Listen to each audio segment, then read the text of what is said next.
You ask Tiger to solve. This deals with linear equations with one unknown.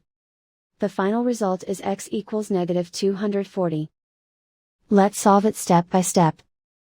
Simplify the expression. Group the coefficients.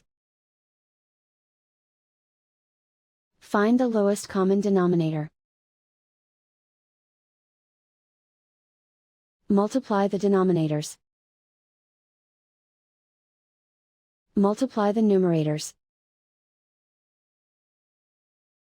Combine the fractions. Combine the numerators. Isolate the x. Multiply both sides by inverse fraction 12 over negative 1. Group like terms.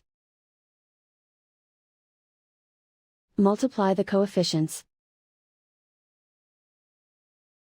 Simplify the arithmetic.